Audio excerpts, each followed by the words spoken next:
د ننګرهار کوز کونړ ولسوال مولوي حمزه فاتح وایي تیر کال د دې ولسوالۍ په بیلابېلو سیمو کې لس لویې دښمنۍ چې ډېری کسان پکې په قتل رسېدلي وو حل او روغې جوړې کړي. مولوي حمزه وایي هڅه یې همدا ده چې د کورنیو ترمنځ پاتې نورې خوابدیانې هم ختمې او ولسونه په یوه ټغر راټول کړي. روغې جوړې خو ډېرې شوي خو بیا مهم چې په دې تیر کال کې تقریبا 10 جوړې شوي هغه جوړې چې تقریبا 8 کسه 10 کسه 15 کسه داسې خلک کې وژل شوي او بل مهمه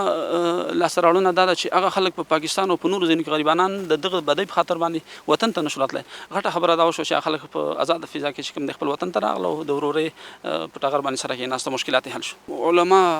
قومي سپینګیري په دې برخه کې ډېر هڅه او کوشش کوي او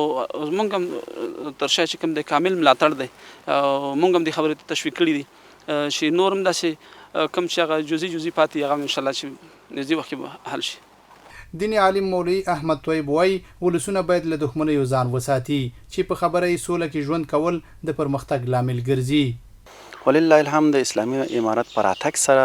زموږ په ټولنه کې بلکې د هیواد په کچه باندې په ټوله برخه کې د روغ جوړې لپاره د مخکینی دښمنیو لپاره چې هغه د انقلابونو راهیسې پاتې وي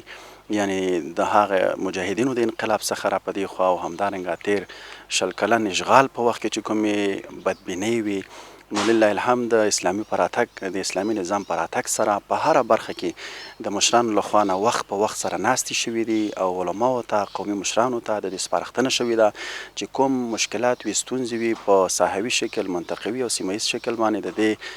روغې جوړې برابرې کړي. د کوز کونړ یو قومي مخور حاجي میاګل اسلامي امارت مننه کوي چې د ولسونو ترمنځ روغې جوړې کوي. شریعت موږ ته اسلامي نظام موږ چې دا زمونږ د بعضې ستونزې د اسلامي نظام د حاکمیت په منځ کې د ولسونو او د څوک چې د دشمنان دي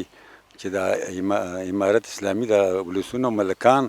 او عالمان یو ځای کړي دي د بعضې ستونزې ټول د پای ټکی ولا کېښوستو. موږ ته مننه کوو.